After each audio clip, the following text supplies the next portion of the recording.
Well, welcome everyone. My name is Chris Knight. I am the Communications Director here at North Country Community College, and welcome to North Country Live, all about birds tonight. We're excited. For those of you that are new to the program, North Country Live is something that we started here at the college a little more than a year ago when the COVID pandemic hit back in the spring of 2020.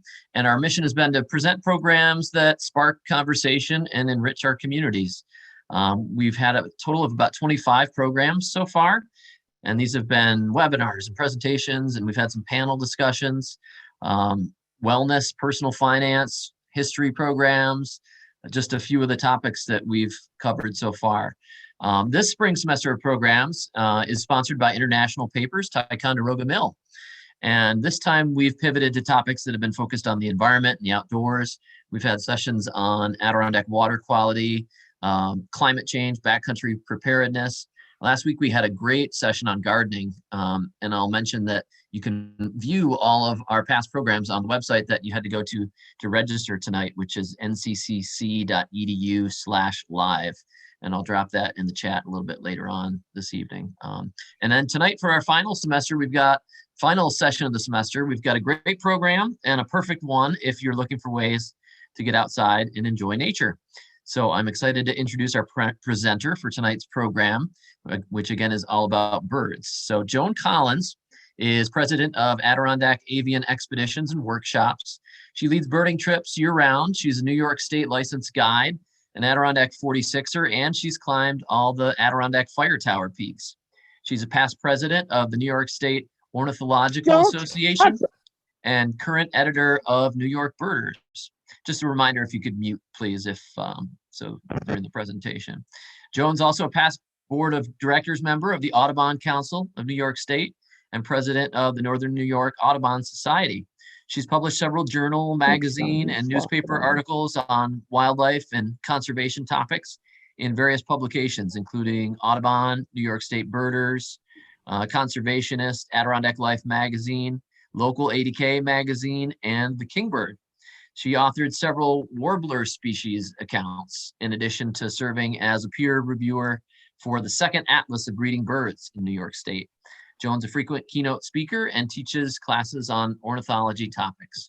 And again, before we start, if you can mute your microphone during the program, and if you have any questions during the program, you can type them into the chat, and we'll save some time for Q&A at the end of Joan's presentation. So after all that, without any further ado, I'd like to turn it over to Joan. Welcome, Joan.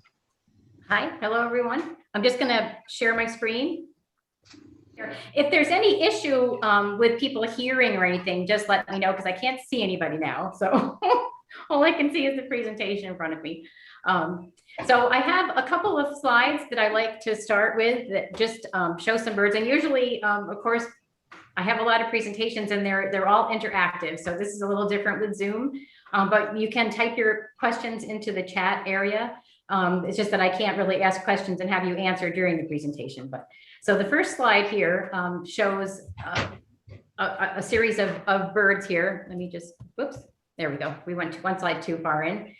This shows 6 different birds here, and 2 of the species on this slide do not nest in the North Country, but we see them during the winter. So I'm going to start with the one up in the upper left-hand corner of your screen, which is the great gray owl. And one of the ways that you can identify that bird, it has a milk mustache. This is a bird from our north. And we see this bird every several years or so. One shows up in the wintertime. They come down if they run low on food in their area up to the north. They'll kind of spread out and come to areas that have more small mammal populations that they can feed on. And then the other bird that doesn't nest here is the one below it, which is the snow bunting. And that's an amazing little bird. The males go back up to the Arctic 6 weeks ahead of the females. They go back up in March to defend a rock crevasse in the Arctic. I guess they're in short supply, so they like to get up there to defend a territory. And that's a cute little bird that we see every winter, particularly in fields. Up in the upper middle are 2 bald eagles, and I took that photo while canoeing on Massawepie Lake. It was really pretty because the moon was behind them.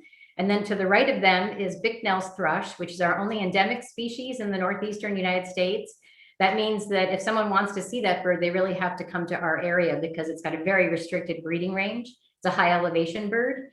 You can go drive up Whiteface to see that bird in the breeding season. And in the winter, it has a very restricted range down in the Caribbean. And below that bird is the red crossbill, which is a nomadic bird. We have the red crossbill and white-winged crossbill that nest intermittently in the Adirondacks. They're nomadic, so they nest whenever there's a good cone crop. And they can nest in the summer, but they more often nest in the heart of the winter, which is pretty remarkable. And they feed their babies cone seeds. And then the other bird down below in the middle is the mourning warbler, M-O-U-R-N, as one in mourning because of the black patch across its chest. The American Jobs Plan, the administration is calling it the American Families Plan. And one of the things they're talking about. If you can mute, please. Please mute. Right. On the second slide, there's one bird, two birds. There's two species on this slide that don't nest in the Adirondacks. Up in the right-hand corner is the snowy owl, and we see that bird every year now. I can go over to Jefferson County and find several, which is kind of unusual. There's changes going on with climate change in the Arctic that seems to be driving them down pretty much every winter now. And the bird in the middle is a Bohemian waxwing, and that bird comes from northwestern North America, which is a long way to come in search of fruit. So when they're low on fruit in the winter, they'll head this way. And that's a very sought after bird. That's my most asked for species. And by the way, on the previous slide, Bicknell's thrush is my most asked for species in the breeding season. And in the winter, it's the Bohemian waxwing there in the middle. It's a very pretty bird. We do have a nesting cedar waxwing. There are 3 waxwing species in the world. And we have one that nests here, one that we see in winter, every winter, the Bohemian waxwing, and then the Japanese waxwing, of course, is in Japan. So there's only 3 waxwing species in the world. Above the Bohemian waxwing is a loon with a chick on the back. To the left of that bird is a palm warbler, which is a bird that we find in tamarack bogs. Below that are 2 great blue herons at their nest. And in the middle on the bottom is a male wood duck. And to the right of that is the black-billed cuckoo, which is one of my favorite birds. It's really a neat looking bird with this red sort of orbital patch by the eye and a really long tail. It's very tropical. So anyway, normally I would have you guys guess those birds, so I had to identify them all. So now we'll talk about what the presentation is going to be about, which is just lots of different things about birds that I want to cover tonight. Many of these topics I actually have full hour-long presentations on, so this will be more abbreviated, but it kind of gives you a good introduction to lots of aspects of birds, like how do you identify a bird? What is a bird, by the way? Their vocalizations and what they mean, habitats that they nest in or winter in, their behavior, what they eat, where they nest, a little bit about migration, conservation, and birding ethics. And some of these topics will only be one slide. And some of them a little bit more like the vocalizations. We'll look at a number of different birds and we'll hear their vocalizations. And under behavior, I have some really neat videos of bird behavior that are kind of fun to see. The bird on this slide is an indigo bunting. That's a male. The female is brown, so she looks nothing like the male. Very pretty bird. So let's talk about how birds are classified. Birds are in the same kingdom as we're in. They're in the animal kingdom and they've got a backbone, but they're in a class by themselves. And we'll talk about that in a minute. There's approximately 10,000 species of birds on the planet. That number is ever changing. It goes up and down, whether they're lumping or splitting species. And every year the scientists are lumping and splitting species. So every year bird lists have to be redone. So it's a kind of a moving target, but it's roughly 10,000 species. So what is a bird? They're warm-blooded like mammals, but they lay eggs like a reptile. So what makes a bird a bird? Feathers. And lots of times people will say flight, but some birds don't fly, and we have bats that fly. But so what kind of makes a bird unusual is its body covering, which is covered in feathers. So, and I'm just going to jump back there for a minute and just identify that bird that was on here. This is a juvenile Ross's gull. This is probably one of the rarest birds, might be the rarest bird, I think, at least since I've been birding, that we've ever had in the Adirondacks.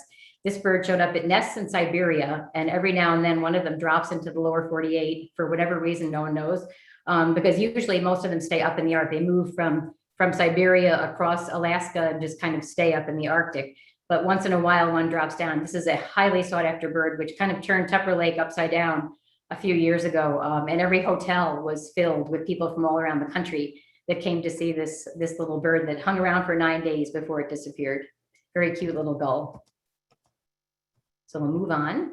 So now we'll talk a little bit about identifying birds, and that's a Nashville warbler, misnamed, by the way, as many birds are misnamed. It was named in migration. This bird does not nest in Nashville. So anyway, that happens quite a bit with a lot of the birds.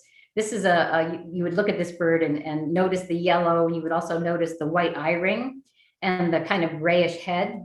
So these are some of the things that you can start to notice. So what do we do? What do we use to identify birds? We know a lot about them from the silhouette, and I have slides on these. We use field marks, the posture of the bird, the size of the bird, the flight pattern, its habitat is another good thing to learn. And that's a male black-backed woodpecker feeding young at a nest hole. So if I were to point out, and I don't know if you guys can see my cursor, hopefully you can. If I pointed to this bird down here, you'd say that was a duck.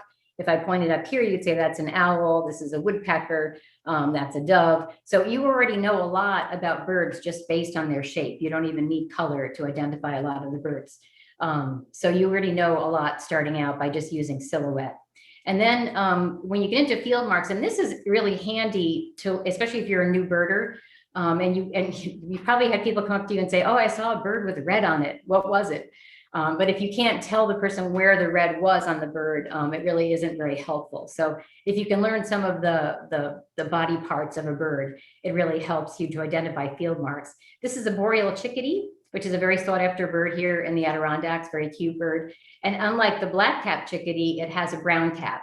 And it's got kind of brown sides, and it's got an overall brownish tinge to its back, but it has a black throat like a black-capped chickadee.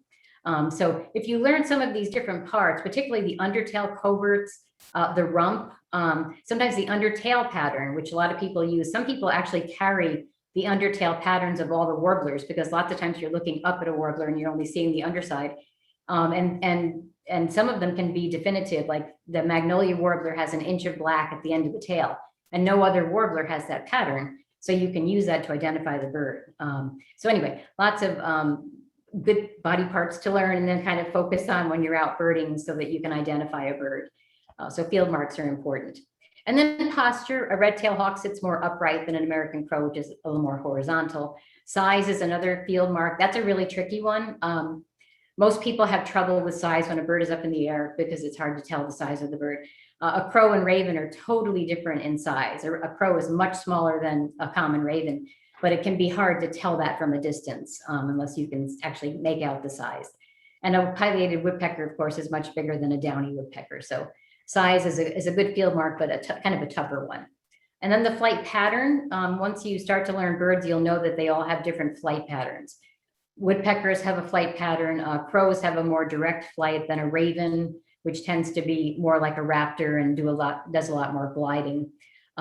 So after a while, once you start to learn the birds, you can look up, and if you see a bird whose wings are kind of bent up and it's kind of rocking around the sky and it's a big bird, it's probably a turkey vulture.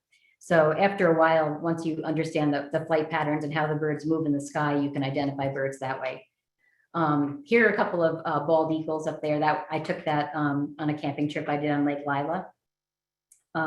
So the bald eagle, for instance, has wings. He flies with wings straight out, but a golden eagle flies with the dihedrals, like a turkey vulture. So the wings are bent up a little bit. And the northern harrier also flies with the dihedral. So again, some of these patterns are really helpful when you're identifying birds, and you learn them over time. So now we'll transition to vocalizations, and that bird, if you remember from one of the first slides, is a mourning warbler, M-O-U-R-N, and it's got that black patch across the top. This is a warbler with no wing bars. It's a very pretty bird, one of my favorite warbler species. And oops, just pull up the sound for that for you. There we go. And hopefully you can all hear. That's chiree, chiree, chiree, cha. And interestingly enough, this bird has an ending in the eastern side of its range, but doesn't have an ending to that song in the western side of its breeding range. So there's dialects that are regional with birds, and they can be very different. Even here now, you're hearing lots of different songs. So the tricky thing about learning all of these things, and I wanted to learn all the bird songs like immediately when I became a birder, and it takes a while because each bird has multiple songs. Warblers typically have 3 or 4, sometimes 5 different songs. that they sing. So not only do you have to learn the primary song that you hear a lot, but it has usually lots of alternative type songs too. So it can be a little bit tricky, and some of them are very similar to each other, and we'll talk about these as we go. So birds have typically songs and calls. This is a little winter wren. And I'm going to play its song and I'm going to play its call, and just try to listen for what the differences might be. Let me see. There we go.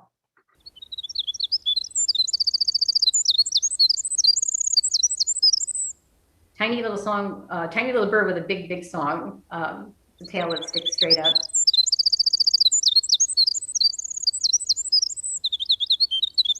And this is usually what the bird looks like when it's singing. It'll perch on cones, or it'll perch like right up at the top of a conifer. Okay, now let's listen to its call. You hear this a lot in November and December. This bird stays really late. It stays into December, and it's right back by sometimes the end of March, beginning of April. So it doesn't leave for long in the winter, but it stops singing at a certain point in the fall, and then you just hear those call notes. So I don't know if you noticed, but let's go on to the next slide. The song of that little winter wren was much more complex and longer than the call notes. The call notes were shorter. So let's talk about that. So songs tend to be more complex. They tend to be given by the males. They serve two purposes: for mate attraction and territory advertisement. And I just talked to people about this. If you think about your house and your property, you might have a fence, you might have posted signs. In your house, you have a bedroom maybe that has a door that you can close. So you can say, this is my space. A bird doesn't have that. The only thing a male can do is sing. And that's his way of saying to the other males, this is my spot and you can't come here because I've claimed this spot and it's mine. And sometimes they fight, but whoever wins gets the territory. And then the second reason that bird is singing is to attract a mate, attract a female. And it's not always through vocalizations. If you think about woodpeckers, they drum. Some birds, like the ruffed grouse, will flap its wings to make its sound that is an advertisement. The Wilson snipe does an advertisement where it makes a ghostly sound with its side tail feathers. So it's not always through vocalizations. And then there's lots of imitators with songs.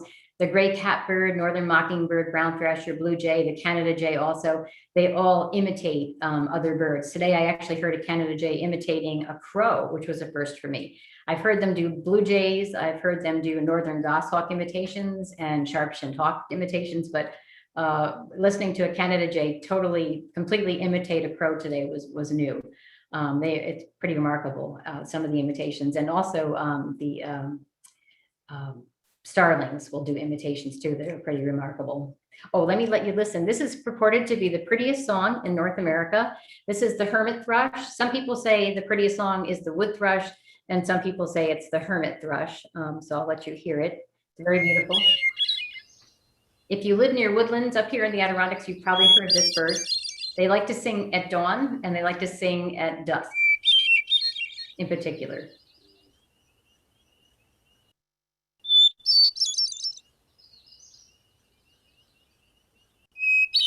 They're back, by the way. They come back by mid-April. So this bird is already back. They don't really like the snow. We had that, snowfall, and they find their way to roadways. They were all over the roads. They were in my driveway. I had 10 of them in my driveway the other day when we had snow. They don't like to stand in snow. So they'll move to areas without snow. So the calls, if you noticed on that winter wren that we listened to, they were very simple. They were brief. Sometimes they're just a single syllable. They usually signify the location and temperament of a bird. The exception to the rule is the black-capped chickadee, which has a very short song and a very long call. The song is the phoebe, and then when you get near a black-capped chickadee, you'll hear chickadee-dee-dee, and that's actually its call, which is sort of unusual. Most birds, it's the other way around. They have a very long song and they have short calls. And if the black-capped chickadee gets really upset, it drops the chickadee part, the chicka, and just goes dee dee dee dee dee really, really loudly. So you can really definitely tell the temperament of a black-capped chickadee by how it's calling. And it also serves for flock communication. If you're like me and you love to hear migration, most birds migrate at night.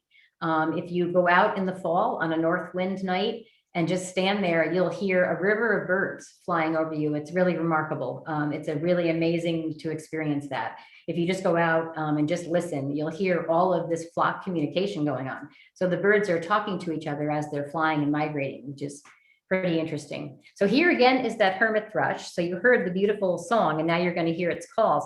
By the way, the hermit thrush has a reddish tail, and it pumps the tail up and down. As you can see there, I caught this one with its tail pumped when I took the photo. You can tell these are just brief little call notes. That's the sound that they make after they've landed, when they've migrated. I caught 10 of them on a day when they land pre-dawn. When they migrate and they start making these little call notes to each other. Okay. So what kinds of things do you listen for? You listen for pitch. Is it high or low? Does the song rise or fall? What kind of quality does the song have? Is it harsh? Is it buzzy? What's the rhythm like? Is it fast or slow, choppy or sing-song? What's the length of the song? This is a good one, and the length of time between songs.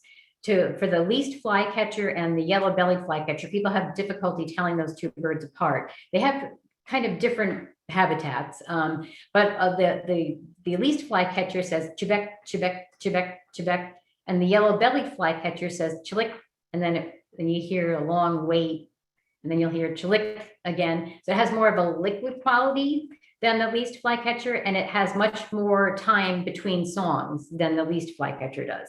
So that's something that you can pay attention to too. And I used to, when I was learning bird songs, sometimes I would count the notes.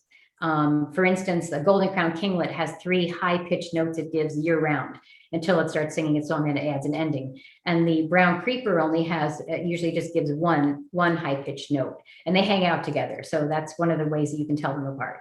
And use memory aids, and we'll talk about those as we go. This is a beautiful little warbler species. And we, by the way, I should mention that people come to the Adirondacks for the boreal birds like black-backed woodpecker, Canada jay, boreal chickadee, Bicknell's thrush, but also for the warblers. We have nearly 30 species of warblers that nest in northern New York, which makes it unique in North America. So it's sort of the nesting warbler capital, northern New York. This is a Blackburnian warbler, and you can divide the warblers in half almost by who has wing bars and who doesn't have wing bars. So the Blackburnian warbler has more of a white wing patch. Some of them have 2 white wing bars, and some of them have no bars at all. So this bird has a beautiful orange throat, and it was named after Anna Blackburn, who was a botanist. Oops, sorry about that. Click on this. There we go. So you probably noticed that was very high pitched. Lots of people can't hear Blackburnian warbler if they have high range hearing loss. And it rises. That first song rises at the end. You hear multiple songs here. Again, the warblers all have, 3, 4, 5 different songs that they give. But very, very high pitched. And the Blackburnian warbler has a similar song to the Nashville warbler, one of its songs, so people confuse them. But again, the Blackburnian warbler sort of runs its notes together, sort of what I think that's called legato in music, kind of runs them together, and it's very high pitched, where the Nashville warblers are more staccato. The notes are very distinctive. So that's another thing that you can think about. So now let's just listen to a few of the birds. These are photos with the vocalizations, and this is our only nesting hummingbird species, the ruby-throated hummingbird. That's the male, it has the ruby throat. And that humming sound you're hearing are the wings of the bird. Making that humming. And the little squeaky sounds are vocalizations that the bird is doing. An aggressive little bird. The only thing I've seen a hummingbird afraid of are bees. They actually they'll take on a huge bird, but they won't go near a bee. I was actually picking flowers in my backyard. I'm a hospice volunteer, and I was picking flowers for a patient, and I was picking the flowers that I guess my local hummingbird wanted to feed on, and it came flying up to me immediately and was just going back and forth in front of my face, right at my face. So I stopped picking the flowers. So they're really aggressive birds. And it's interesting that they'll take on a human, but they're afraid of bees. So this is an ovenbird, which is another one of our warbler species. It looks a little bit like a thrush, but it's actually a warbler. It walks, it doesn't hop like other birds. And it's so named because it builds a ground nest with a side entrance, like a Dutch oven, which is how it got the name Ovenbird. This is probably a bird if you live near any kind of woods, and if you're up here in the North Country, and even outside the North Country, if you live near woods, you've probably heard this bird. The acronym people use for this is teacher, teacher, teacher, teacher, getting louder and louder. So if you think teacher, teacher, teacher, teacher, getting louder and louder, that's the mnemonic that people use for the ovenbird.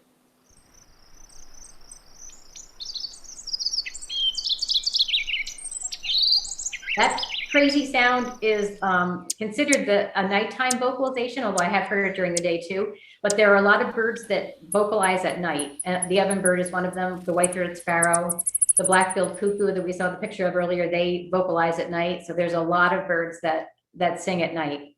You'd be surprised if you camp out how many birds sing during the night. This is the black-throated green warbler, and you might notice, well, it's got a beautiful yellow head and a black throat, and it has 2 white wing bars. So this is one of the wing bar birds.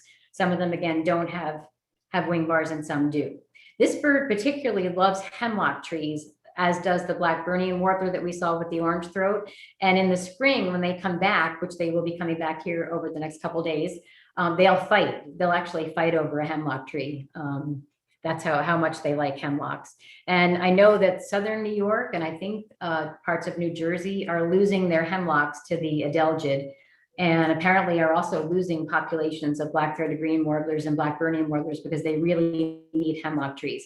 Some birds are very, very specific to their habitat, right down to a particular type of tree.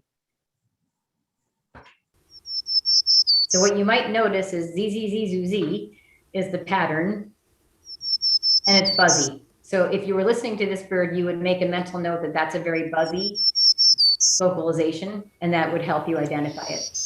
And then it flips the notes and does a backwards thing. But kind of a similar type pattern, but very, very buzzy. And then fall notes that they do at the end here. I'm going to jump ahead to the black-throated blue warbler. This bird has a little triangular white patch on its wing. And this is the most sexually dimorphic of all the warbler species, meaning the male and female look nothing alike.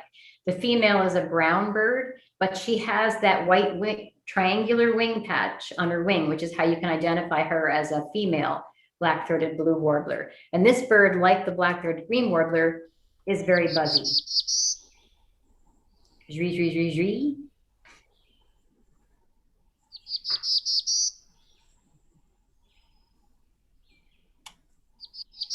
One of the few birds that will sing into the afternoon, even if it's 95 degrees out. Most birds shut down when it gets really hot, and particularly a lot of birds shut down in the afternoon, but the black-throated blue warbler will sing no matter how hot it gets. They'll sing through the afternoon. Okay. The Blackpoll Warbler is a high elevation warbler species. So if you were to go up Whiteface, the 2 birds, oops, somebody's got to mute. So a Blackpoll warbler is usually found over 2,600 feet in the Adirondacks. So you go up Whiteface to find Blackpoll warblers and Bicknell's thrush. All the other birds that are up on Whiteface can be found lower down. So those 2 birds in particular are high elevation birds. This is a champion migrant. Even the birds that nest in Alaska all head east in the fall to the eastern side of North America, and they launch out from northeastern North America over the ocean and fly for 4 days straight to South America. They used to think maybe they landed somewhere, but they've documented that they actually fly for 4 days straight. So they double their weight. They only weigh a half an ounce, and they double their weight before they make the journey. And I think they travel something like 12,000 miles a year. It's really quite remarkable. It's a tiny little bird with an insect sounding song. That's how I taught my sons when they were little. It sounds like an insect. A lot of people can't hear this. People that have high range hearing loss can't hear a Blackpoll warbler, even if they're right next to it. It's very, very high and very quiet.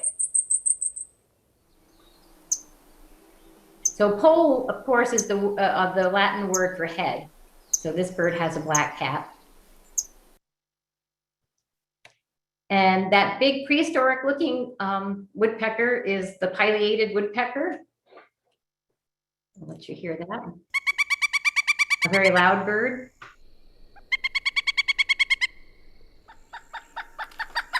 I have a pair, and I'm sure their nest is nearby. They're in our yard every day.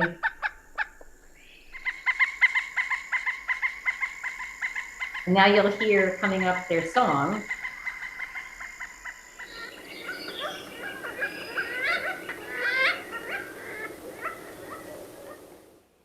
That's the song. So their drumming is basically their song, territory. And those are babies, baby pileated woodpeckers. All right. And the ruffed grouse, and these guys are all over the roadways right now, and a lot of them are getting hit, along with turkeys. I don't know what it is about grouse and turkeys, but they do a lot of their courtships in the road. Yesterday, I had to stop on a very sharp corner on the Blue Ridge Road where there's lots of logging trucks. I had to stop short. I had to stop completely because there were two in the road doing their courtship things, and they would not leave the road. So I was beeping the horn. I was trying to get them out of the road. So kind of watch yourself on any back roads right now, because these birds are all over the place. And listen closely now. Sounds like an engine starting. That's the bird flapping its wings. And if you ever camp out near one that's doing that all night long, it can drive some people nuts. And that of course is a vocalization. I've also had them attack my tent. I don't know, they're a little bit crazy. I think maybe if you're, I don't know, maybe near their territory or something, they'll attack a tent.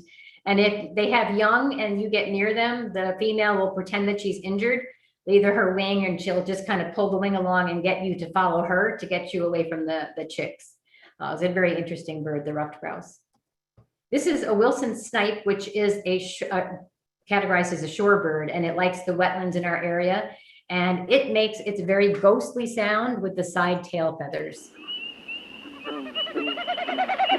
think it sounds ghostly. And they do this, and you can hear it's nighttime. They do this throughout the night. So they're flying up in the air and they're making that sound with the tail feathers on the side. This is a vocalization that they make.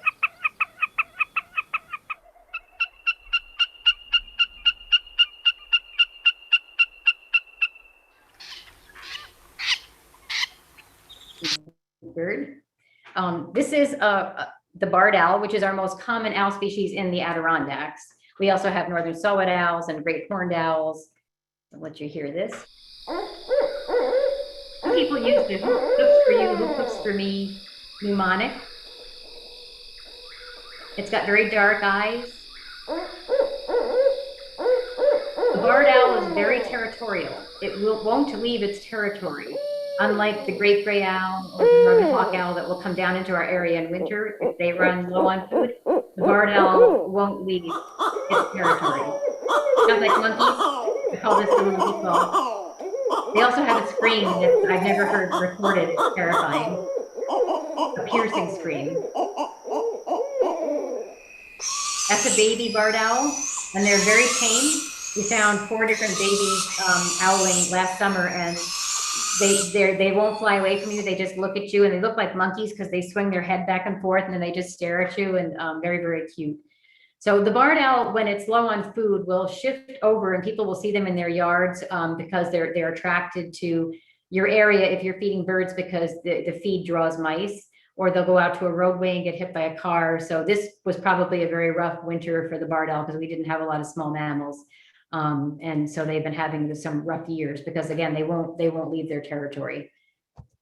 This is Bicknell's thrush, which is, again, our only endemic bird species in the northeastern United States. This is my most asked for species in the breeding season. This bird's in trouble. I have a whole hour-long presentation on the Bicknell's thrush and what's happening to it, along with a full hour presentation on climate change and what that's doing to our area. But Bicknell's thrush is in trouble. It has threats, particularly from climate change. There's other birds moving into its territory, and there's no more up. The bird is already at the tops of the very high mountains in our area. They're disappearing from the lower elevation peaks already, and they're being pushed out by Swainson's thrushes, which are more dominant, and they've been moving upslope because of the warmer springs. Let me let you listen to the song. It's very pretty, very fluty. Gorgeous song.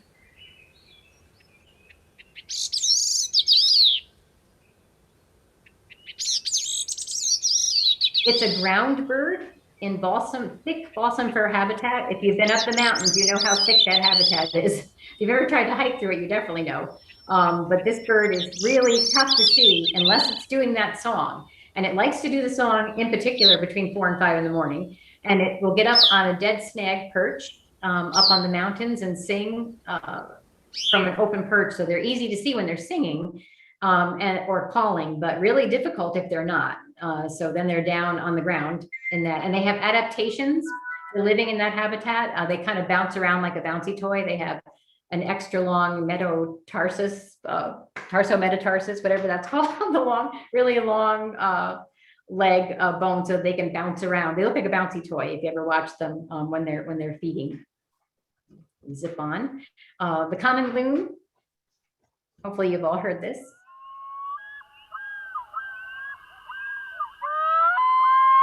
There were 2 carrying on Little Pepper Lake along Sevatis Road in Long Lake yesterday, and there was a bald eagle flying in and perched with its partner in a tree. They were also vocalizing, but the loons really hate bald eagles because bald eagles prey on their young. So they get particularly upset if there's a bald eagle, especially if it's in flight.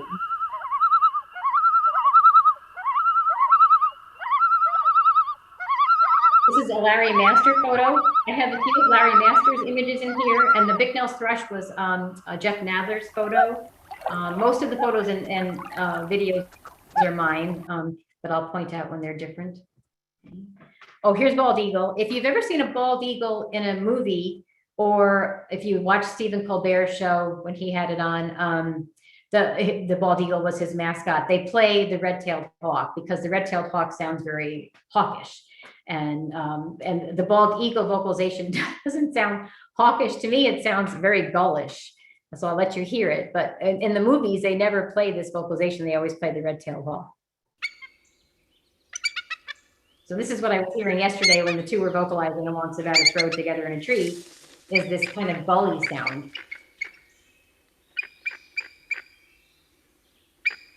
And as you all know, they're doing very well. The bald eagle, it's an amazing success story. You couldn't even, 25 years ago, barely find one at all. And now they're everywhere.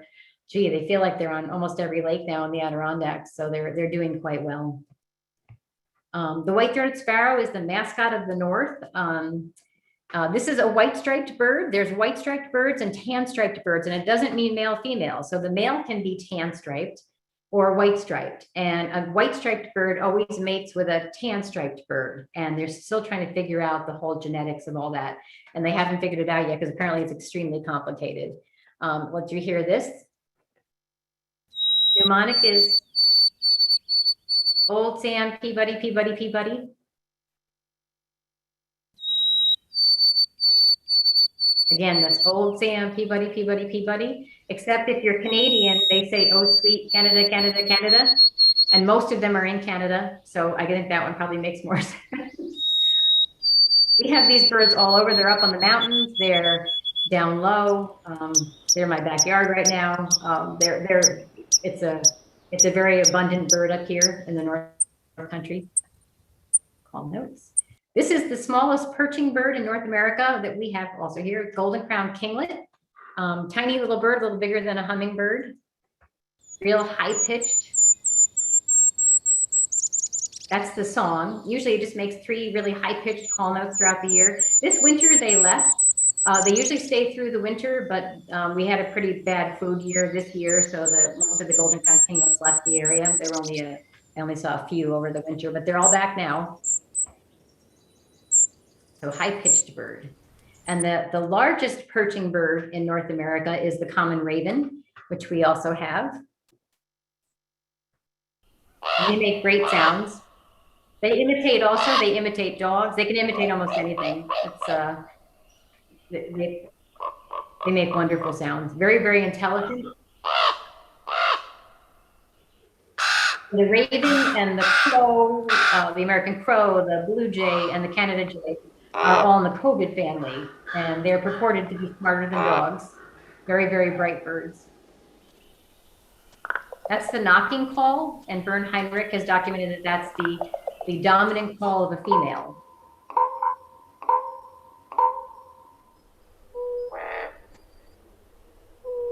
So common ravens, and you'll see this when we talk about the food, they like carrion, they like dead animals. You'll see them flying the roadways in the morning looking for things that might have been killed.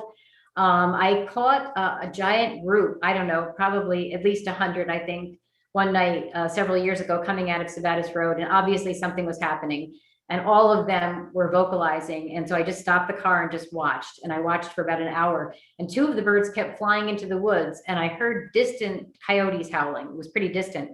Well, during the time I was there, the two ravens kept flying back and forth and calling. And they actually brought in the coyotes.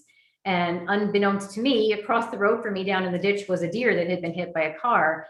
But the ravens can't open skin. So they're dependent on predators like coyotes, and the coyote pays attention to corvids because they can lead them to food.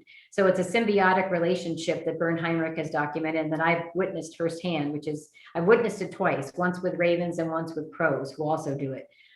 So they, in this situation with crows, they were calling in a coyote for a feral cat that was living in our garage.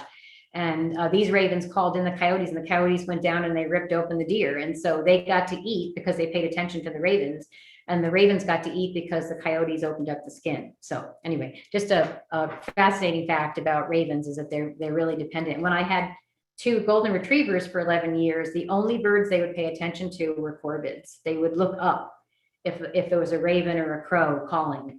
So I think there's something innate in predators to pay attention to these birds because they get food out of it if they pay attention. Here's another corvid that's a sought after bird in our area, which is the Canada jay. Very engaging with humans. They'll land in your hand. They look you in the eye. I've been feeding birds in 3 locations in Long Lake for years. They know my car. They'll land on my car. They know my face. They know my voice. They follow me on trails. Super engaging of human beings.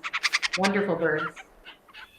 They're in trouble. We could go on and on. I can't. I have to make sure that I get this presentation done. But they're in trouble. They had a 50% decline in Algonquin Park up in Ontario that they've documented from hoard rot.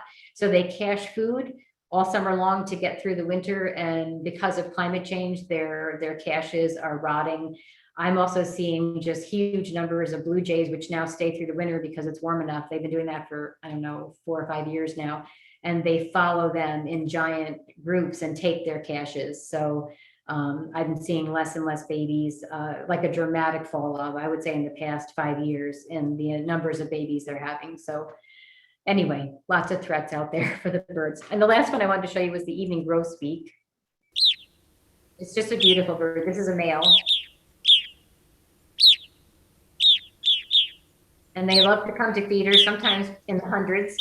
They used to nest in our area. They would bring their young to my feeders when I would feed in the summer, but I can't find any nesting birds anymore. It's been several years, so we're not sure what's happening. It's pretty loud and very beautiful. So that was like the vocalizations part. And then, like I said, we'll spend some time in behavior just with some videos, and most of these are pretty fast. This is Boreal Habitat, and the word boreal means northern. It comes from Boreas, god of the north wind in Greek mythology. And Boreal Habitat refers to plant life, which is mostly coniferous, spruce fir, tamaracks, but some deciduous also with aspens and paper birch can also be found, and mossy ground. Mossy ground is a commonality. Up in the upper left is the road through Massawepie Mire, which is our largest bog in New York State. Most of our bogs are actually fens. They're a little less acidic than Canadian bogs, which are fed only by rainwater. Our bogs have other water sources like brooks and rivers running through them. Below the picture of Massawepie on the lower left is Spring Pond Bog, and that's a Nature Conservancy property in Tupper Lake. And you can see that's a wide open section right there. When you see a wide open section like that with no trees growing, you don't want to walk out into it because it's a floating bog mat of sphagnum moss. and you can punch through it. And I actually saw a teenage boy do that at Würzburg, and he went right up to his neck. And you've probably heard about all the bodies that are found in Europe that are 10,000 years old because they've been preserved because there's no oxygen, because people would punch through and not be able to pull themselves out. It's kind of like quicksand muck under there. So you don't really want to fall into that. So I would, and if you don't see trees, and some bogs have a lot of trees, but if you don't see trees, definitely don't walk out there. It's dangerous. And then on the upper right-hand side is a photo from Oregon Plains Road up in Bloomingdale, and you can see the mossy ground cover in that boreal forest. And then below that is an image of Whiteface, which has boreal habitat up on top, with lots of balsam fir trees and mossy ground cover and bog plants up there. And then some birds, and what birds would like that? Well, Bicknell's thrush, boreal chickadee, black-backed woodpecker, yellow-bellied flycatcher, Canada jays, palm warblers, Lincoln sparrows. So lots of birds live in boreal habitat, and they're very specific to that. And then there are birds that like open areas, like old farm fields and open fields, red-tailed hawks, blue-winged warblers, field sparrows. We see this more in the valleys, like the Lake Champlain and St. Lawrence Valley areas where there's more open habitat. We have a lot of forested habitat here, and northern goshawks love the deep forest. They nest in white pine trees in our area. Winter wren that you saw earlier, the black-throated green warbler, which you heard, and the white-throated sparrow, they like these forested areas also. And then marsh areas are attractive to some birds. Today I was by a marsh at Shaw Pond in Long Lake, and the Virginia rail were back. We have a couple pairs of Virginia rails that nest there, and that's a really neat bird. Harriers like marshes. You can see harriers at the marshes in Tupper Lake. Swamp sparrows are pretty abundant in marshy areas. Marsh wrens, once we had them in Long Lake, but for the most part, I have to look for them in the St. Lawrence Valley and marshes. And common yellowthroat is a warbler species that like marshy areas. Okay, so that was sort of a quick run through habitat, and I have other presentations where I actually show videos of habitat, and we talk specifically about what can be found in those habitats, but we're kind of going through this at a higher level. So now we'll jump into the behavior part, and I'll show you some neat videos. And so some of the things you can look for with behavior, for instance, the ovenbird walks, it doesn't hop. Some birds bob their tail up and down like the palm warbler. I can tell a palm warbler in a bog without binoculars because you'll see the bird sitting in a tamarack tree, flicking its tail up and down. The American kestrel is a small falcon that bobs its tail. The hermit thrush that we saw earlier bobs its tail. The walking style, a common raven is a huge bird with short legs. And so if I see it at a distance where I can't tell the size, I can tell by watching it move. So the common raven will kind of shift from side to side because it has to kind of pick up its feet and like move this big body. But the American crow, on the other hand, is a smaller bird with long legs. And so you've probably seen them on your lawn, and they kind of like just kind of move forward. They don't sway side to side when they walk like a common raven does. And the sparrows are scratching the ground. The kinglets and hummingbirds are hovering. And there's trunk huggers like nuthatches and creepers, woodpeckers, black and white warblers like to hang out on trunks. So you just watch the behavior of a bird. So let's just see some videos now. Here is an American woodcock, which is a really fun bird to watch. It looks like it's dancing. It's a shore bird like the Wilson snipe, and it nests in our area in kind of wettish areas where it can probe in the mud with that long bill.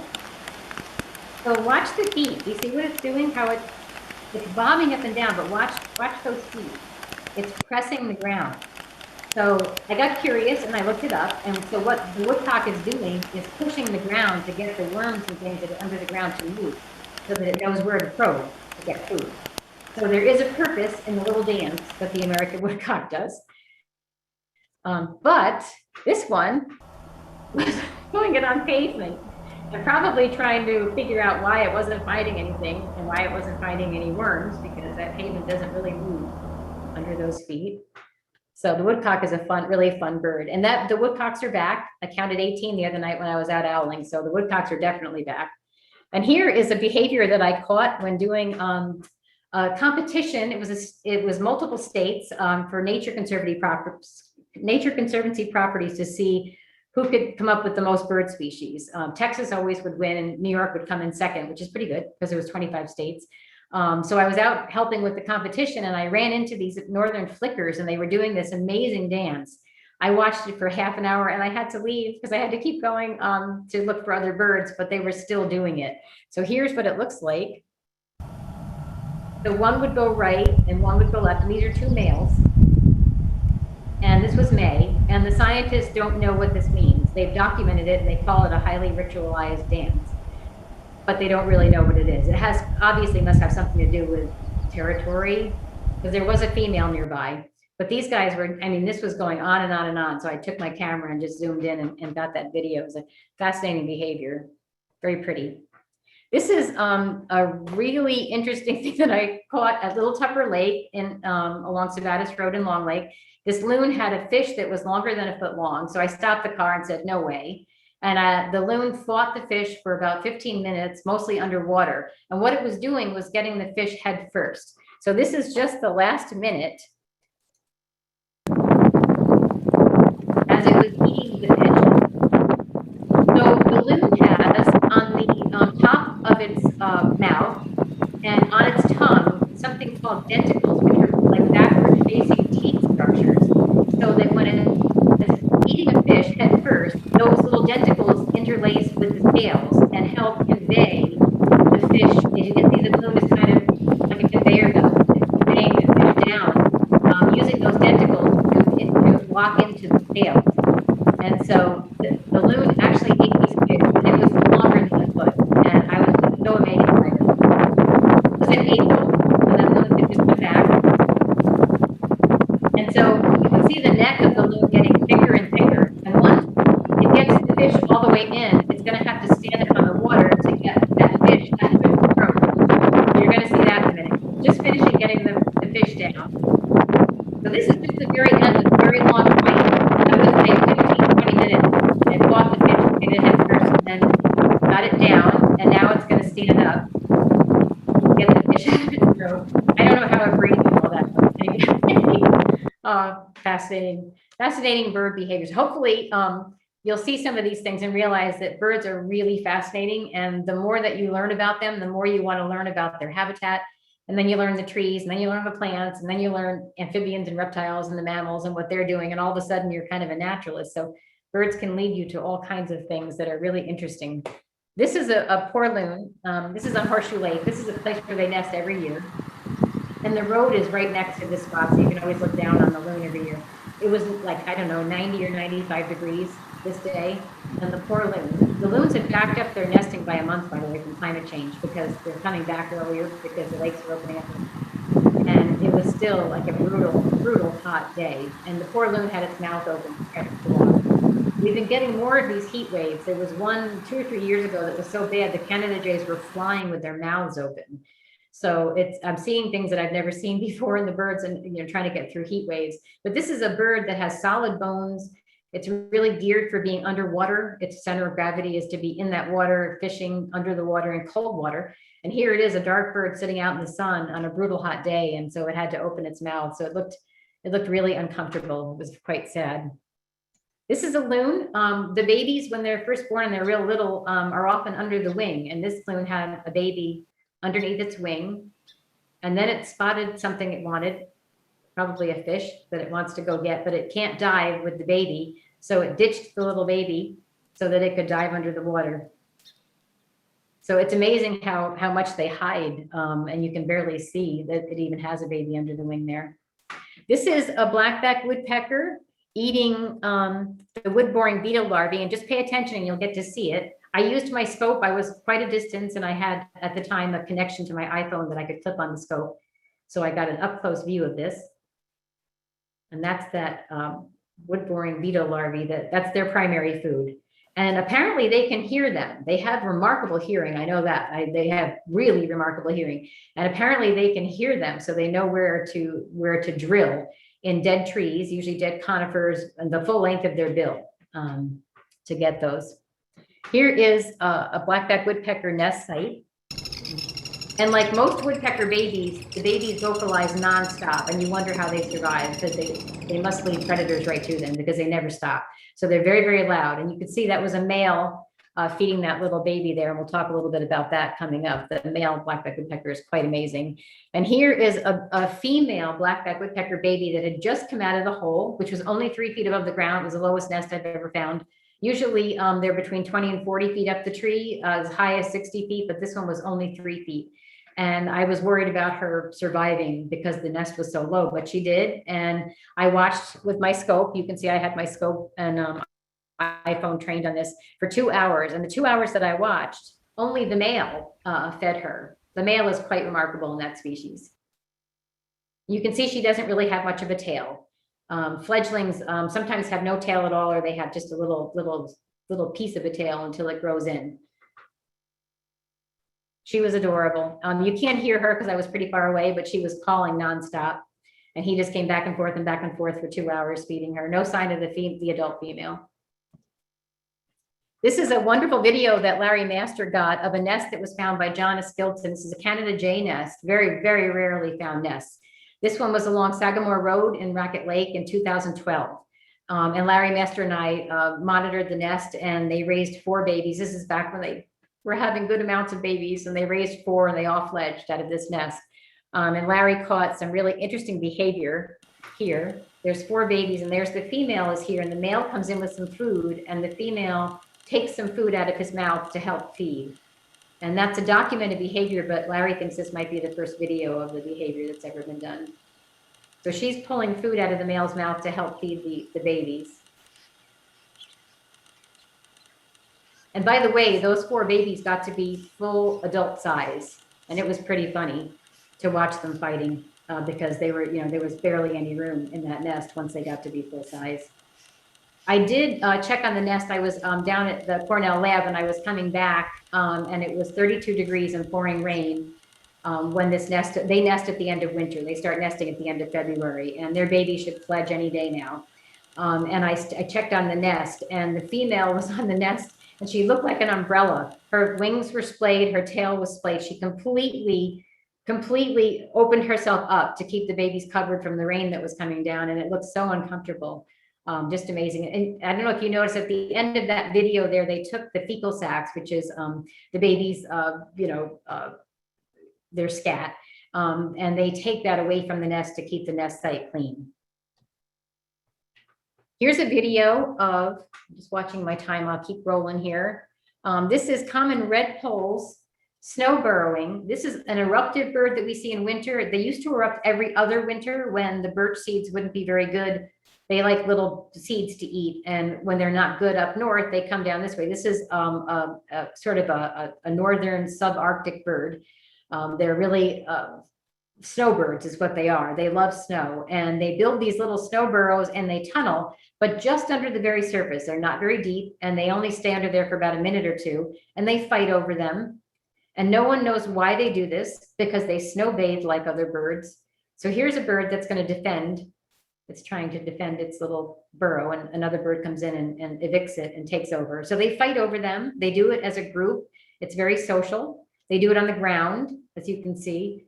I have hours and hours of video of this behavior that I've sent to Cornell, and just trying to figure out why on earth they do that. I've had a million theories that I've had to get rid of. And I have a whole presentation, hour-long presentation on common red pole snow burrowing and all their other behaviors. They're a fascinating bird. But their pattern of eruptions have been disrupted. Like so many animals from climate change, I believe, they don't seem to come every other year in gigantic numbers. I used to have 300 to 500 at my feeders in the winters. So things are changing. And then this is just a really brief one. This is showing that they actually do bathe like other birds. These are little red poles. They have little red caps. The males have red chests also. It's very cute. They do everything in groups when they erupt.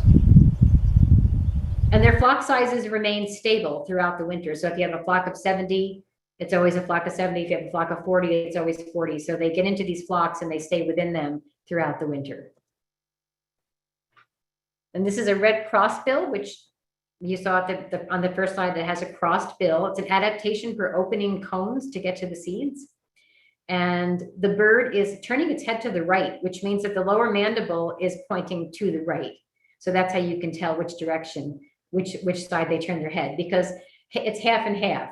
Half of the red crossbill's cross to the left and half cross to the right. In the white-winged crossbill, it's 75-25. Nobody knows why there's a difference like that.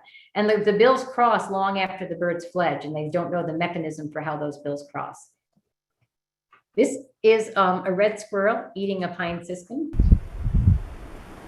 Red squirrels are cute, but they're deadly. They're a huge predator of birds. They're the biggest predator, I believe, of Bicknell's thrush. They eat eggs, they eat nestlings, they eat adult birds. This siskin was on my front lawn with its mate, and the red squirrel ran out and grabbed one, and they're kind of a deadly little creature.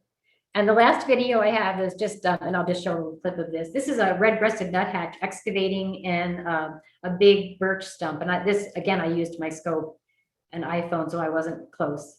And so what it's doing is it's taking the shavings, and sometimes it's just throwing them, but it doesn't want to keep doing that because then other animals will notice that there's a nest.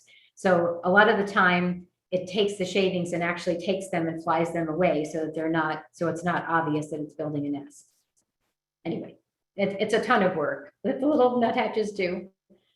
So I just have a couple slides on food. This is a boreal chickadee at a carcass that Larry Master put out for the Christmas bird count. So it's kind of like suet for the bird. So birds eat lots of things. These are the seed eaters. That's a common redpoll eating thistle seed up on top. That's an eating grosbeak at a seed feeder.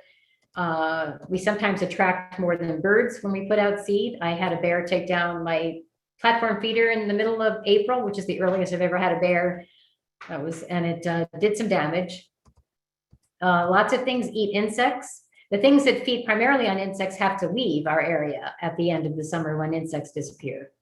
And then there are the nectar feeders. There's a juvenile ruby-throated hummingbird there on the left.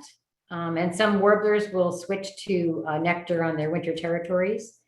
And then lots of birds eat fish, like bald eagles, cormorants, loons, gulls, terns, osprey. This is a baby loon being fed a tiny little fish.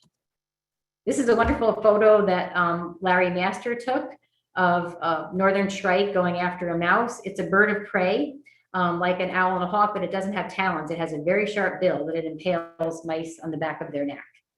And we see northern shrikes as one of our eruptive birds in winter. They don't nest here, but we do get to see northern shrikes in the wintertime. This is a red-backed vole, which is a big source of food for those hawks and raptors and things. That's cute. That was taken off Sabatis Road. And this is a northern hawk owl, which is an owl that we see every few winters that come down from the north. Larry Master took this photo. This is a northern hawk owl with a mouse that had decapitated. This was a hawk owl that lived across from Walmart in Potsdam throughout the winter. Sometimes it would actually perch on the Walmart sign, which is actually kind of funny given where it nests in the middle of nowhere up there in the boreal forest of Canada. And yet it would sit on the Walmart sign at Potsdam. They're very territorial, just like snowy owls. So they set up a winter territory and they stay there throughout the winter.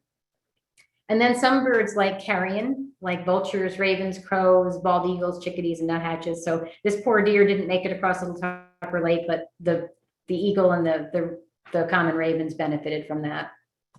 Everything gets eaten. And then for nesting, this is a cliff swallow. They make mud nests. They're adorable. So birds nest in lots of places. You'd be amazed at how many birds nest on the ground, in shrubs, trees, whole cavities, cliffs, human structures. That's a black-backed woodpecker baby there in a nest. So this is two bald eagles at their nest on the left, and the picture on the right is a nest that they use at Long Lake at the north end, and they've been using that nest for years. They'll use the nest until it collapses the tree. And this nest is on an island at the north end of Long Lake, and it's they've been raising at least two young at least every year in that nest. And this I'm really proud of. The top photo is a Philadelphia vireo nest, which was 60 feet up in an aspen tree. A man that I was with from Washington, D.C. spotted this nest, and I used my scope and iPhone and got that photo. It didn't make it. The nest, it wasn't productive. Lots of nests fail for various reasons. And then the photo down on the right I took just last year at Massaweepy, actually saw this least flycatcher building that nest, and then went back later and found the female sitting on eggs. This is a loon, which nests on the ground. And this was right on top of a log right next to the road at Deer Pond, Massaweepy. And it raised two young, and they made it, even though it was literally at the edge of the road, that nest. And this is a common yellowthroat, which is a warbler species, and it nests in shrubs and wettish areas. And then some birds like hole cavities, like the black-capped chickadee is excavating this birch for its nest. Underneath, the eastern bluebird, they like those nest boxes. And then that's a northern flicker on the right. And then some birds like cliffs, like ravens and peregrine falcons and vultures. Those are golden eagle babies. Golden eagles used to nest in New York, and we're hoping that maybe someday they will again. My county, Hamilton County, was the last place they nested back in the 80s, and we hope that their numbers are increasing, that maybe they'll nest here again. And then some birds like human structures, like the eastern phoebes. Some people get them nesting on their porches, under their eaves. They're under bridges. Almost every bridge you'll find in the Adirondacks will have an eastern phoebe nesting under it. Peregrine falcons love buildings, and of course, chimney swifts love chimneys. The nesting can be done by both parents or just the female. The incubations by both parents or just the female. Males sometimes feed the incubating female, and you'll see that sometimes in courtship because it can be crucial. Especially for raptors or the crossbills in winter when it's 30 below, the female can't leave the nest, so the male has got to feed her. So you'll see that in the courtship with crossbills. It's important that the male be a good provider. And sometimes the fledglings are fed, or often the fledglings are fed for a long time, sometimes even longer outside the nest than inside the nest. So don't touch baby birds. They have somebody feeding them, and they often lack a tail when they first come out of nests. And I put these two photos down at the bottom because the ruby-throated hummingbird female goes into the male's territory and he mates with her, and then she has to leave and form her own territory. She does all the work. She does the nest, laying of the eggs, incubating, feeding the young, raising. Male has nothing to do with child rearing. All he does is mate with her. On the opposite side there with the black-backed woodpecker, the male does the excavation of the hole. He does the nighttime incubation on the eggs. He does most of the daytime incubation. He does most of the feeding. On his visits to the nest hole, he takes fecal sacs away 51% of the time, while the female only does it 3%. So he's doing the diaper duty, and he does most of the feeding after the birds fledge out of the hole. So the black-backed woodpecker male is the workhorse when it comes to nesting in that species. Migration, I just have one slide. These are snow geese here. Why do birds migrate? And this is a question I usually ask when it's interactive presentation. Birds migrate, there's really one word for food. It's all about food. Birds usually don't leave in the fall because it's cold. They leave because the cold has affected their food source. The cold might have affected the insects, so really it's all about food, and birds can tolerate all kinds of temperatures. They really just have to keep eating because they're warm-blooded. And so what are the advantages of migrating? If you think about the birds in the tropics that come up here, they're all coming in right now. And they're coming because we have all these insects up here and we have very little competition. So if a bird travels from the tropics to the Adirondacks, they can have more babies. So that's the advantage. The disadvantage is that it's perilous. Those journeys are becoming more and more perilous as time goes on because there's severe storms with climate change. They're losing habitat because of humans. So they never really know what they're going to encounter on these trips, and they're grueling. Some of the birds have to double their weight in order to be able to do it. So there's a lot of disadvantages to migrating. Then we have, and again, migration is one of these topics that I have a whole hour presentation on. So I'm just doing one slide. There's complete versus partial migrants. The broadwing hawk that you see there at the bottom is a complete migrant. So by September, all of them leave and they all go to Mexico. So that's a complete migrant. And then we have partial migrants like American robins. So you see, this past winter, we had American robins in the Adirondacks through the winter. So some of them stay. If they can stay, they do. Birds will try to stay as close to their territory as they possibly can. And global climate change is throwing all kinds of wrenches into migration because, you know, things are flowering and growing earlier, and insects are coming out at different times. And if a bird comes back on a time scale, they might miss their food source. So the whole timing of things is being wrecked from climate change. So it's really throwing a lot of problems into the mix here. Real quick on conservation, that's a rusty blackbird who the population has declined like 95 to 98%. And the scientists have been spending the past 20 years trying to figure out why, and no one has figured it out yet. So some real problems. Most declines in species are due to human activity. You can see here habitat destruction. This is what the Dominican Republic used to look like, where the Bicknell thrush goes in winter, and that's Chris Rimmer, who's the researcher for that bird, and he travels to the bird's winter territory in the winter. but this is what most of it looks like now. So this is a huge problem. So this poor bird's in trouble with climate change, and it barely has any place to live now in the winter. So real issues for birds. Cats are usually the #1 thing that's listed for threats to birds. And so most people that, you know, are worried about wildlife will keep their cats inside, because it's not just birds that they're killing, other things too. So, and if you total that up to the millions of cats in the country, even if they just kill a few birds, you can tell, you know, what the problem is there. And then we've got an issue with pesticides and chemicals in the environment, and that's a huge problem. And then the tall structures like wind turbines and tall buildings that we're putting in the way of birds. And a lot of cities now are turning off their lights during migration to try to keep the birds from crashing into the buildings and being attracted by the lights. And then windows. They're trying to come up with ways to make, you know, bird-friendly, bird-safe glass, because the birds just don't see this. And it's awful to have birds dying by just flying into the glass. It's a huge problem for birds and kills many. And then, of course, climate change, all the changes in temperatures and the birds having to switch ranges and move farther north. And these are major issues for birds also. So these are all threats to the birds. And then just one slide on birding ethics. Just be very careful of the welfare, think about the welfare of birds first. Avoid nest and roost areas. Avoid using recordings in the field, particularly in the breeding season. Tread lightly and avoid disturbances. Leave baby birds alone. Respect private property. Remember, those baby birds are still being fed. Sometimes you'll see a bird wait half an hour for the parent to come back with food. So just leave them alone. And disturbances, like you probably all heard those stories about the fireworks that were disturbing roost areas, and birds would be so disrupted that they would fly in the dark and just bang into trees and buildings and die. So they really don't like those loud sounds at night. And help teach other birders about ethics and just thinking about the birds. Can you name the national symbol of the United States? And I put this in here for kids. It's the bald eagle, and many of you probably know Benjamin Franklin wanted it to be the wild turkey, but it got to be the bald eagle. Both of them are doing quite well. Turkeys have come back in giant numbers, and so have the bald eagles. So, and I have these 2 slides at the end where we can I just identify these for you quick. There's one bird on here that doesn't nest here, and that is that owl down at the bottom, the northern hawk owl, which is the one that decapitated that mouse over in Potsdam. So the bird up on the left is a Philadelphia vireo. It likes aspens near water. The bird on the upper middle is a ring-necked duck, and they nest on Shaw Pond and over in the marshes of Tupper Lake. If you want to see them, they like shallow water.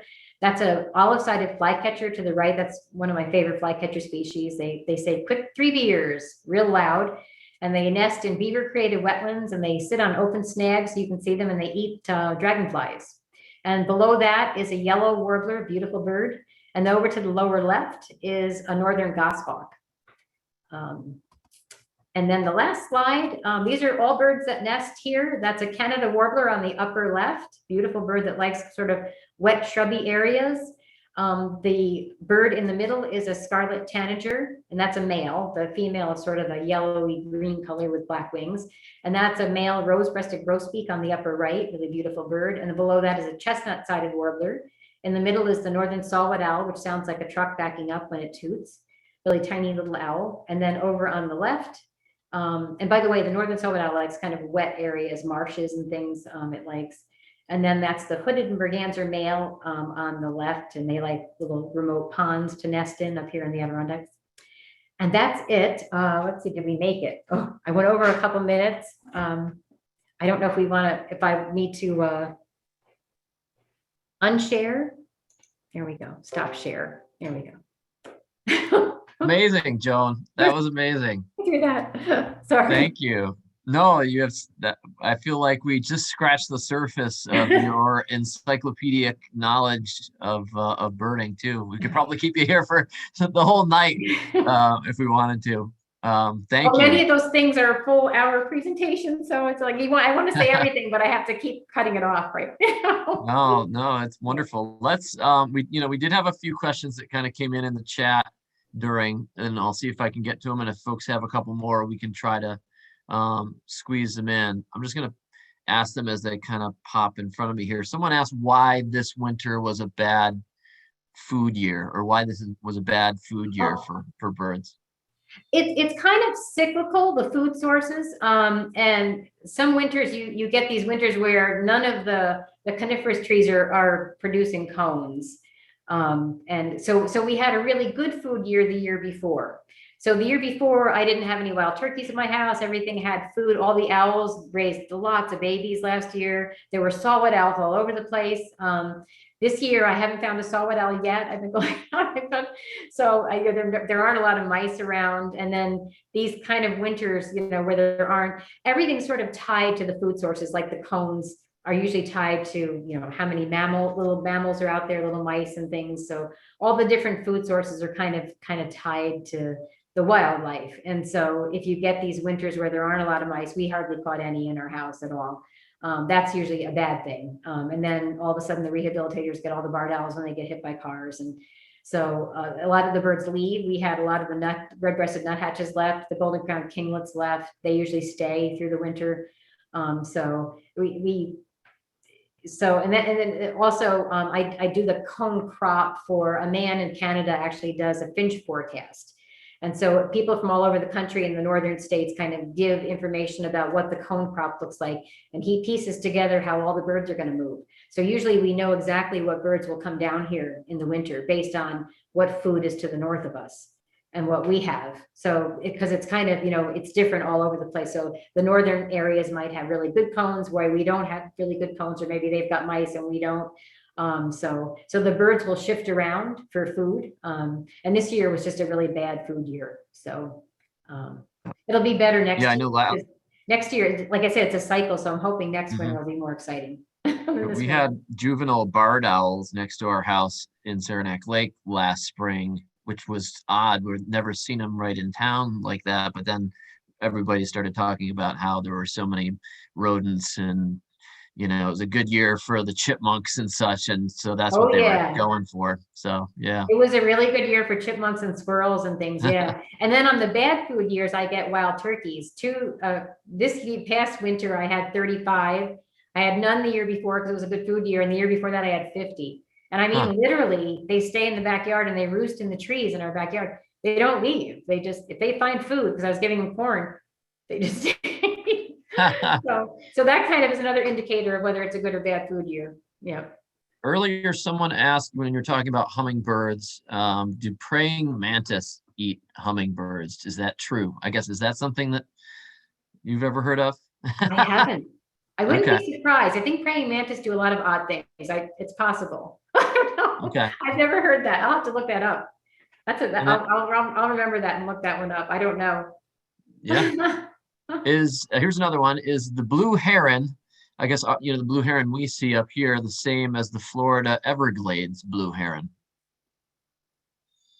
There's lots of different herons. I don't remember if they might be down there too. I'd have to look at their range. Blue heron. There's a lot of different herons. There's different heron species down in Florida. So I'm not sure which one they're referencing. And we have a lot of different heron species up here too. We've got American bittern and least bittern, and there's all different kinds of sort of herons within that family. So another person asked, why do birds do imitation calls? I think for a number of different purposes. In terms of the Canada jay, I had one scream next to me that I was feeding. They're very friendly. And so the bird was right next to me and I was putting down some food and it started screaming. And screamed enough that I jumped. And I looked at it and I talked to them. Sometimes I think they actually know what I'm saying, but I looked at the bird and I said, what is wrong? And it did a blue jay. And there was a blue jay bugging it. There were blue jays taking its, and it was really remarkable because it looked right at me and did a blue jay. And I looked at it and I said, I can't make them go away. I don't know. It was almost like it was looking at me like, do something, about this bird. So it's interesting. And in areas where there are northern goshawks, they'll imitate a northern goshawk. Or if there's a sharp-shinned hawk, they'll imitate that. So maybe they're sending out a warning to the other Canada jays if there's a goshawk in the area.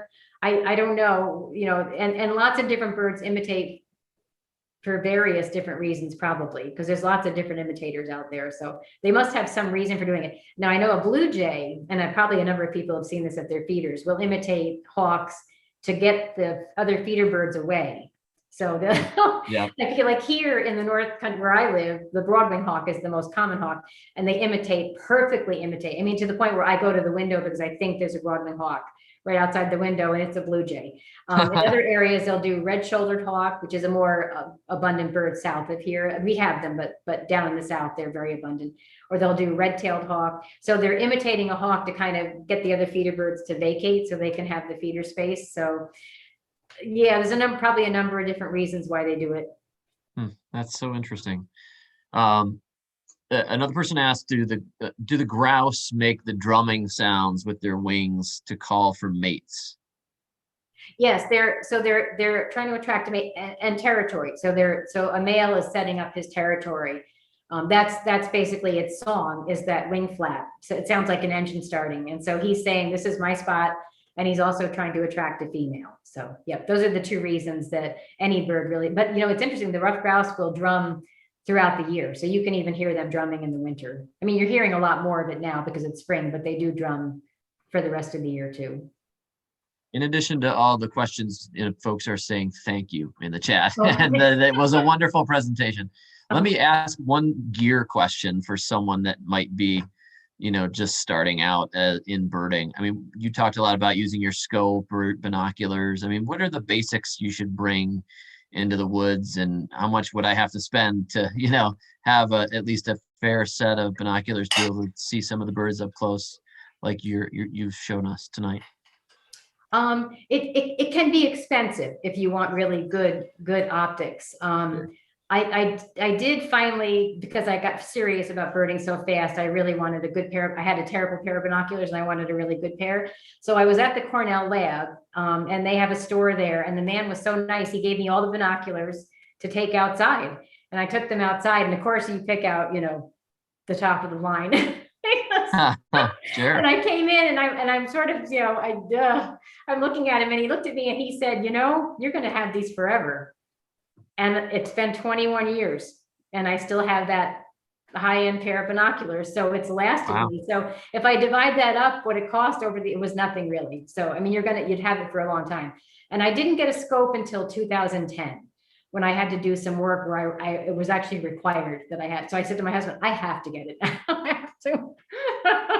And a scope is a wonderful thing to have, just because, especially if you go to Lake Champlain and you want to see a bird that's way out in the water, it's really, really nice to have a scope. And you can actually look at stars. I mean, you can do all kinds of things with scopes, and you can take videos like I did with the loon eating the fish, or you can take photos through your scope. And it's pretty easy to do all those things now. So yeah, cameras, I mean, you can get a really good camera. Larry Master recommended that I get the Canon PowerShot, which is, I think it's around $300, and it has the most powerful zoom of any camera. So it's a little tiny camera that you can carry around. It's really lightweight. And so there's some reasonable stuff out there. And then there's all kinds of apps now. If you have a smartphone, there's iBird and all kinds of software. There's software where you can record the bird song and it will tell you what the species is. And you can take a picture of the bird now. Apparently there's more software that can actually identify the bird visually for you. So that takes the fun out of it though. Come on. I know. I like just figuring out stuff on my own. And the Sibley birding guide is nice to have, because even if you get those apps, you'd have to know which bird to look at. The nice thing about having a bird guide is that you can flip through it. That was another question someone asked, was what's your favorite field guide book for a beginner? The Sibley Eastern region, which is the eastern side of the United States. Sibley is a very nice guide. Yep. Great. Excellent. Well, that's terrific. I'm going to be respectful of your time and everyone else's, and say thank you. I think we covered most of the questions in the chat there, but I'm also going to paste in a little bit more information about you for people that want to follow you on Facebook or your website. I put them in the chat. I haven't been really active on Facebook. I need to be, I know. It's all right. Maybe you will be now with all these people. This was our most attended North Country Live session of the whole spring semester. So, I remember when we first promoted this, people started signing up back in February. So And we had a big turnout tonight. So thank you so Oh. much, Joan, for such a Okay. wonderful presentation. Well, thank you. And I hope everybody's inspired to go look at all the birds. They're coming back. Every day there's new birds every day. Yeah. Absolutely. So as we close, I just want to say thank you to a couple of people. First, our sponsor of North Country Live International Paper, and their support through the series has been terrific.